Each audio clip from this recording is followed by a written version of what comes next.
working on cranberry habanero pepper jam. A little bit of a tongue twister to say, but I think you're going to like it when you actually give it a try. I've got 1.5 cups of water coming to a boil, and while that's working, I'll talk to you a little bit about the cranberries.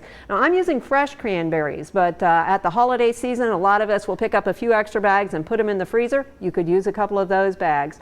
In the olden days, a bag of cranberries was a pound, 16 ounces. Nowadays, a bag of cranberries is 12 ounces, so you're going to need 2 of them. You need 24 ounces for this recipe.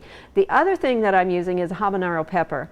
Habanero peppers are way hot when you're working with them on their own. We want to chop it very finely, not quite to a mince, but cut it up as pretty fine.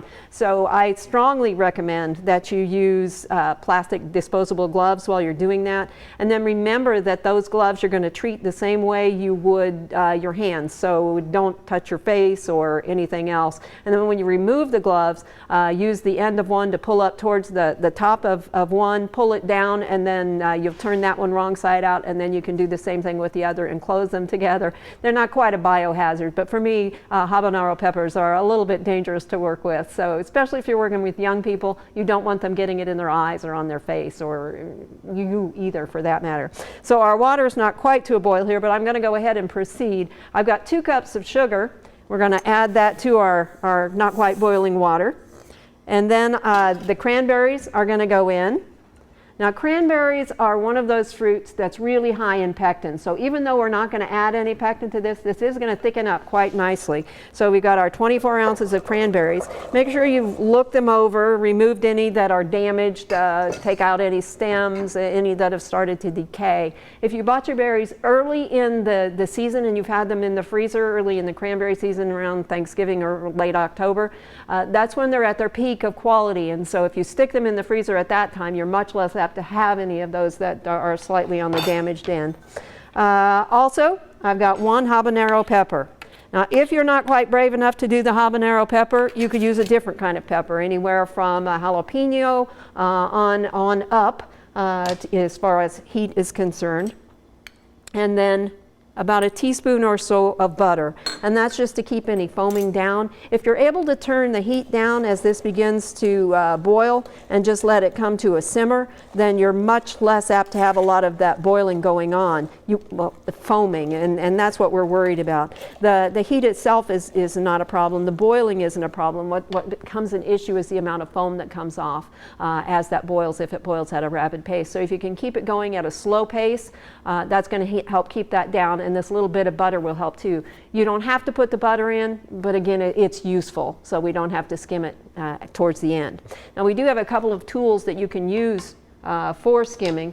One is just a good spoon. And so you have a little dish beside you, skim off any of that foam, set it aside, and a metal spoon, particularly the thinner the edge of the spoon, the better it's going to work for you, because you can get it under and it'll work quite well. There's also an official tool. If you make a lot of jam, you may actually have one of these. It's sort of a flat disc with a lot of holes in it, and so you can skim it across and then lift it up, and the jelly, if you're making jelly, will fall down and the foam will be left on top. And so if you make a lot, it's useful. Otherwise, I would use a spoon rather than buy something you're going to have to find another spot for in your drawer.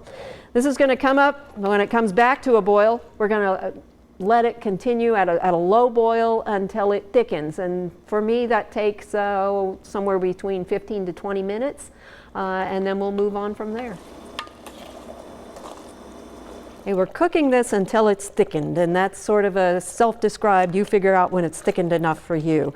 You do need to stir it from time to time. It doesn't have to be stirred continuously, but I think ours is good to go. It's going to thicken up a little bit more. It's not going to thicken up as much as the jam or the cranberry sauce will when you buy it in the can, but it will thicken up more as it cools down. Now, this is a refrigerator jam, so we're not going to make a lot. It will keep 2 to 3, maybe even 4 weeks in the refrigerator. If you've got a funnel, it would be a good time to use it. I forgot to bring mine today. So I'm just going to test it in here. It's not going to expand. We're just going to put it in the refrigerator, so there's no need to leave a lot of headspace. With most jams, if you're actually canning them, you want the headspace to be 1/4 of an inch or less. I'm going to grab a paper towel here and just kind of wipe the rim and the outside of it to make sure that it's not sticky when we get it in the refrigerator. Now you could put it in this jar. I'm using a traditional canning jar, but you could also put it in something more like this, which is a plastic one, which would work well for the freezer. You could put it in all kinds of things because you're not trying to seal it. So you have a lot of options there. As I said, I'm using the two-piece one. Make sure that the rim is dried off. And then just put the band on. Now, because it's hot, there's a good chance you're actually going to hear this jar seal. That doesn't mean that it's okay to now put it on your cupboard shelf and leave it there. It still has to go in the refrigerator. The space up there at the top is not sterile. It's full of air with all the microorganisms that we have floating around us all the time. And so we don't want to have that at room temperature, or those are going to start to work. And there's sugar in here that will be a preservative, but it's not enough. And so it goes in the refrigerator. You're going to want to use it within 2 to 4 weeks in all probability. Here are some options of some things that you can do with it.